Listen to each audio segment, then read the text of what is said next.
The thing we found hilarious about Checkin' It Twice is its depiction of Idaho Falls. Right.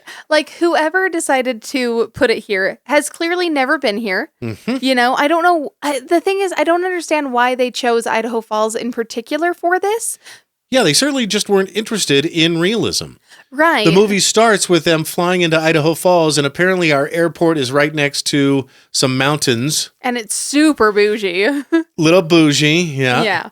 Yeah, much bigger, much nicer than our real airport. Let's watch a clip. Everything is really good. Tell me what's new and exciting in Idaho Falls.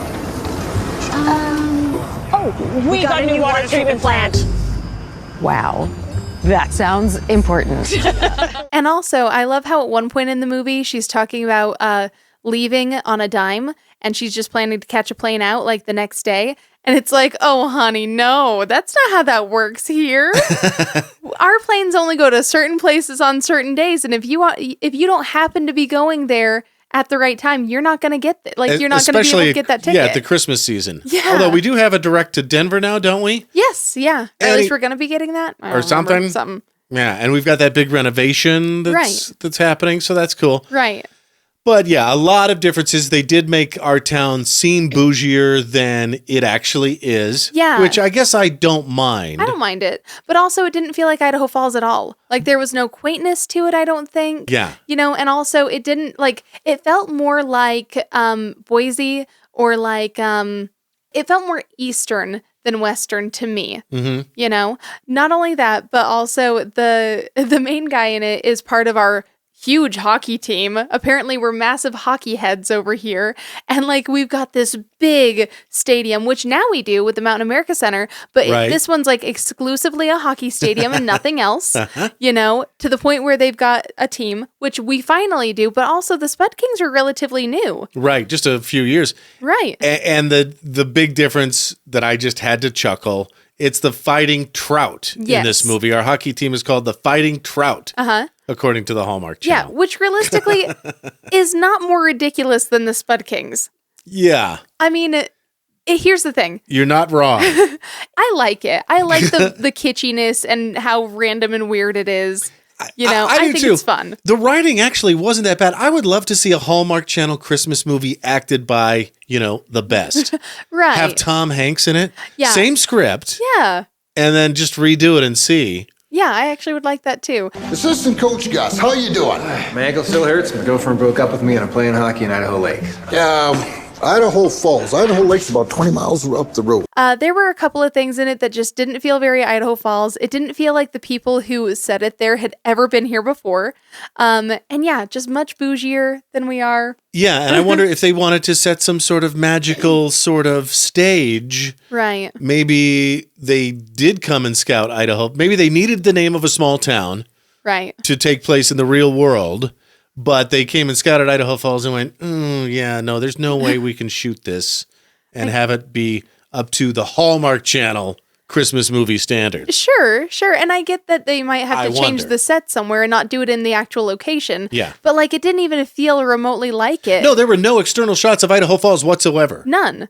Yeah, well, no water tower. I actually feel like the town in A Quiet Place, I think it's maybe the second one, or it's when it's doing the shots before everything goes to shit, basically. Mm-hmm. I actually think that town feels more like Idaho Falls than the town in Checkin' It Twice. And there's no Deerfield Court. 845 Deerfield Court. Wait, that's where I live. Are you following me? That's my parents' house. I'm staying in the guest cottage. You're paying. So we're extra qualified to talk about this movie because the main character is a realtor, as are we with Keller Williams Realty East Idaho. That's right. And it's sort of funny because she's a big New York City realtor who sells properties over there. And one of the things that happens in the very beginning is that her partner basically steals her listing out from under her. Right. Which there are lots of rules around that. Now, to be fair, we recognize that we're Idaho realtors and not New York realtors. Laws might be different. Could be different, but if they're not, that's a little weird. How many bathrooms does it have? 35. Wait, no. 3.5. There's a period. So Hallmark Channel does not understand Idaho Falls or real estate, But they do understand kitschy script writing. Yep. And, if that's your comfort food, no judgment. No judgment. Maybe some judgment if you watch Hot Frosty on Netflix.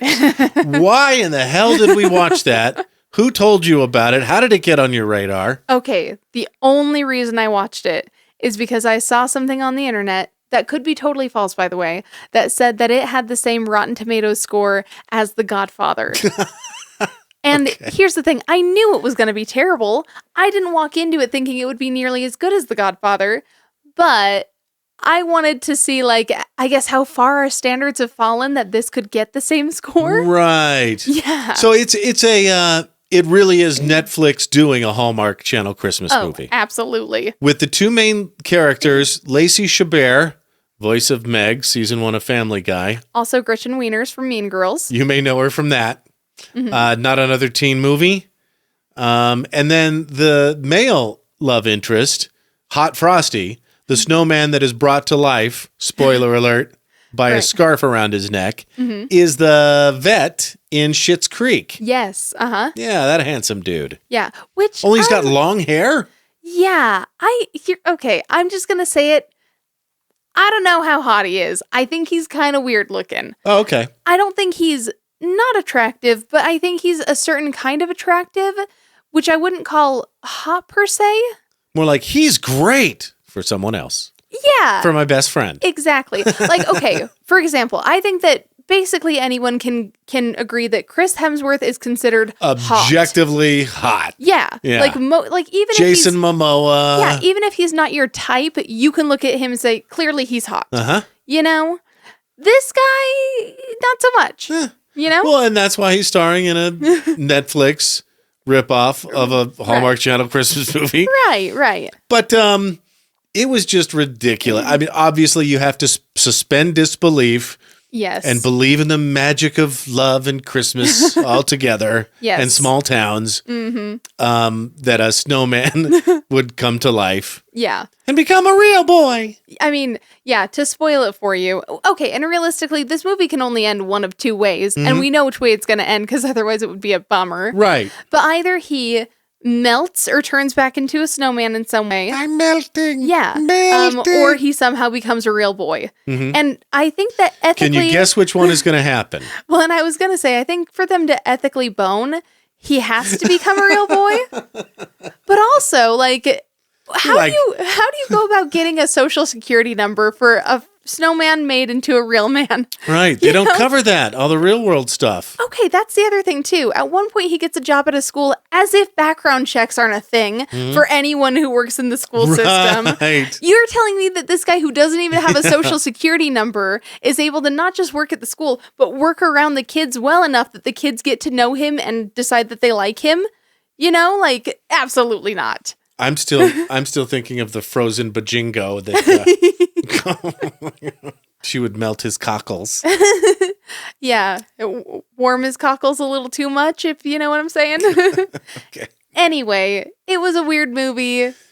I will say I thought that Daryl from The Office in it was pretty fun. Yeah. I liked that he cheesed up his character a little bit. I feel like you kind of have to with that. I think he was the best show. actor in that show. By far. Yeah. By far. And Lacey Chabert, I guess, is just a Hallmark Channel Christmas movie darling.